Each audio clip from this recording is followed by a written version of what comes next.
En 2016, Éric Moreno a perdu sa fille dans un accident de la route. Elle a été renversée par un chauffard dans le 6e arrondissement. Pour lui, la création d'un délit d'homicide routier est une bonne mesure.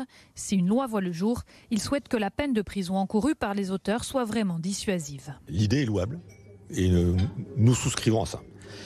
Maintenant, tout dépend ce que l'on met derrière. Quelle peine?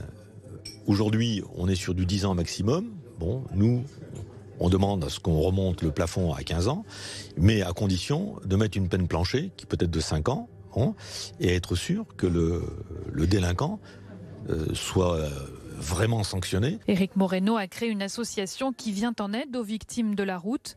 Pour son coprésident, la proposition du ministre de l'Intérieur de retirer le permis pour conduite sous l'emprise d'alcool ou de stupéfiants doit aller plus loin. C'est une excellente mesure, mais ça appelle une autre question.